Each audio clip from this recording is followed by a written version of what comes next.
योगी आदित्यनाथ के digital Uttar Pradesh vision के तहत राज्य सरकार ने प्रोजेक्ट गंगा शुरू किया है।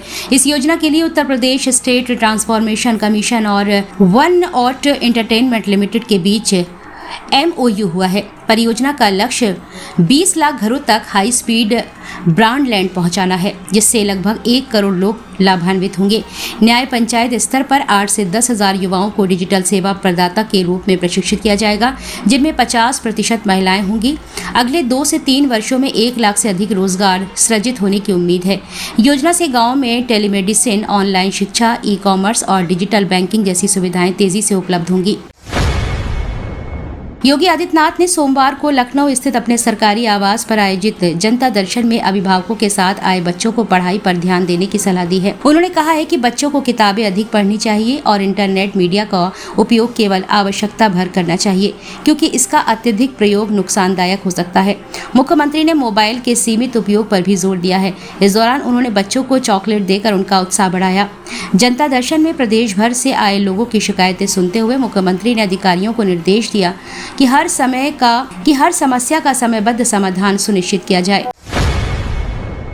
योगी आदित्यनाथ ने इंदिरा गांधी प्रतिष्ठान में आयोजित कार्यक्रम में आंगनबाड़ी कार्यकर्ताओं के लिए 38.49 करोड़ रुपए की धनराशि जारी की है। इसमें 29.59 करोड़ रुपए साड़ी, वर्दी और 8.90 करोड़ रुपए बीमा प्रीमियम के लिए सीधे खातों में ट्रांसफर किए हैं।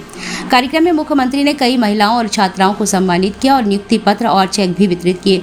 उन्होंने रोजगार संगम पोर्टल के मोबाइल ऐप का भी शुभारंभ किया है। साथ ही ICDS के 50 वर्ष पूर्ण होने पर आत्मबंधन, सारथी और नव दिशा पुस्तिकाओं का विमोचन किया है। उत्तर प्रदेश को देश का सबसे बड़ा लॉजिस्टिक हब बनाने की दिशा में सरकार तेजी से काम कर रही है, जिससे राज्य की अर्थव्यवस्था को $1 ट्रिलियन तक पहुंचाने का लक्ष्य आसान होगा।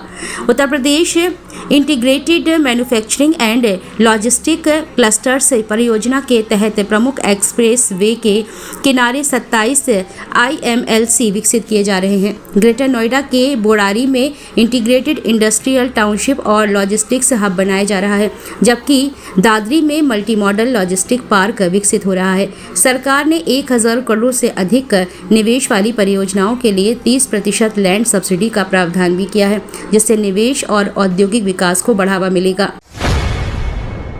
उत्तर प्रदेश में खेती किसानी को बढ़ावा देने के लिए सरकार ने विभिन्न योजनाओं के तहत 101.18 करोड़ की वित्तीय स्वीकृति जारी की है। इसमें प्रधानमंत्री राष्ट्रीय कृषि विकास योजना के तहत 66.19 करोड़ रुपए और अतिरिक्त 25.65 करोड़ रुपए दिए हैं।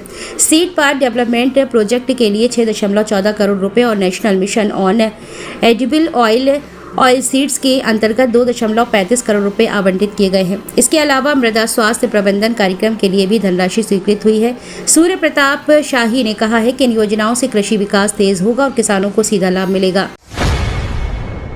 उत्तर प्रदेश के मुरादाबाद में आम आदमी पार्टी के राज्यसभा सांसद संजय सिंह ने अमेरिका की नीतियों को कड़ी आलोचना की है और उसे युद्ध अपराधी देश करार दिया है। उन्होंने कहा है कि अमेरिका ने वेनेजुएला, इराक, अफगानिस्तान जैसे देशों को कुचला और अब ईरान के सुप्रीम लीडर की हत्या करने की कोशिश कर रहा है। संजय सिंह ने केंद्र सरकार पर भी हमला बोला, खासकर गैस सिलेंडर की कीमतों में वृद्धि को लेकर, जिसे उन्होंने आम जनता और छोटे कारोबारियों के लिए कठिनाई बताया है। उन्होंने प्रधानमंत्री मोदी और अडानी पर भी आरोप लगाए हैं और भाजपा के साथ गठबंधन करने वाली पार्टियों को राजनीति में कमजोर होने का आरोप लगाया है।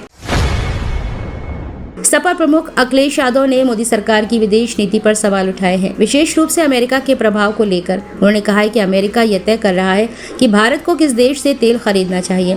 अखिलेश ने मांग की है कि भारत की विदेश नीति पर संसद में खुली चर्चा हो। संसद सत्र के दौरान विपक्षी नेताओं ने राहुल गांधी और मल्लिकार्जुन खड़गे की अगुवाई में पश्चिम एशिया के संघर्ष पर सरकार से स्पष्टीकरण मांगा। अखिलेश ने महंगाई और विदेशों में फंसे भारतीयों की सुरक्षा पर भी सवाल उठाए हैं और सरकार से ठोस कदम उठाने की अपील की है। IAS अंजनेय कुमार सिंह ने अपने 5 साल के मुरादाबाद कमिश्नर कार्यकाल पर खुलकर बात की है। उन्होंने आजम खान के खिलाफ प्रशासनिक कार्यवाही को अपनी व्यक्तिगत उपलब्धि नहीं बल्कि ड्यूटी का हिस्सा बताया है। सिंह ने कहा है कि इस दौरान उन्हें धमकियां मिली, लेकिन उन्होंने अपनी जिम्मेदारी से पीछे नहीं हटा।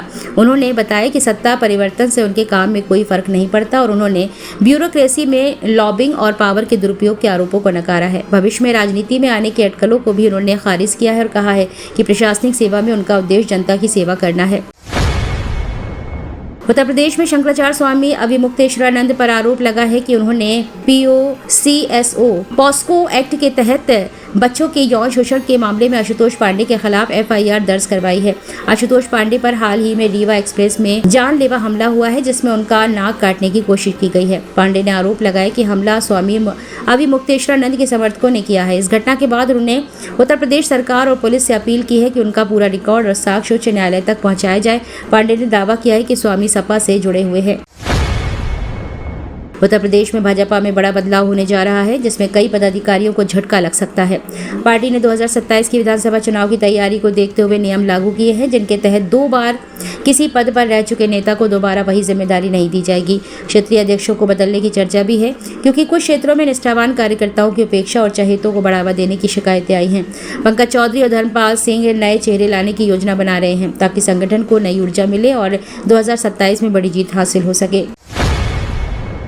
उत्तर प्रदेश के मुख्यमंत्री योगी आदित्यनाथ की मां पर आपत्तिजनक टिप्पणी करने वाले मौलाना अब्दुल्ला सलीम के खिलाफ अब 84 थानों में FIR दर्ज की गई है। मौलाना का भड़काऊ वीडियो सोशल मीडिया पर वायरल हो गया है, जिसके बाद हिंदू संगठनों और आम जनता में गुस्सा फूट पड़ा। बयान को नफरत फैलाने वाला बताते हुए यूपी पुलिस ने सख्त कार्रवाई शुरू की है।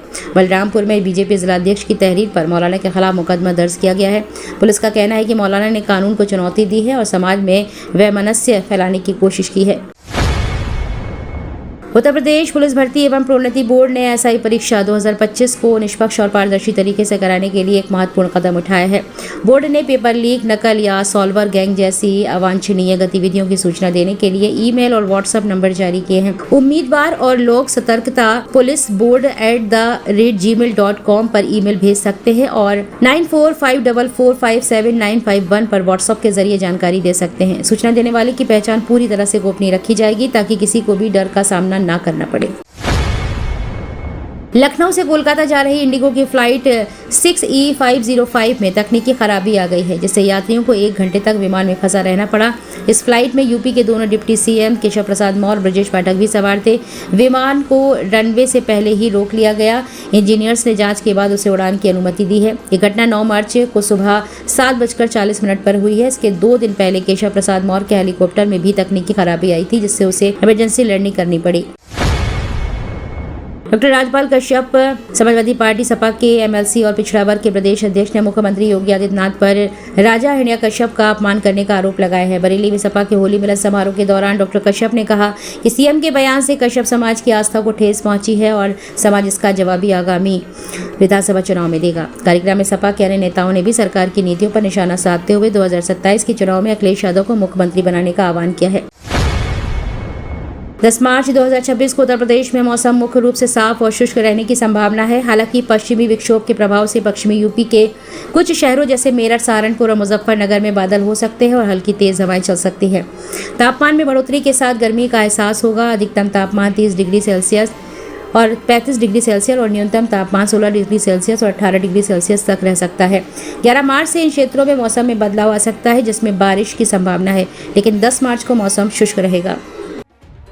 तो ये थी आज की 15 फटाफट खबरें। अगर आपको वीडियो पसंद आया तो वीडियो को लाइक, शेयर व कमेंट जरूर करें। धन्यवाद।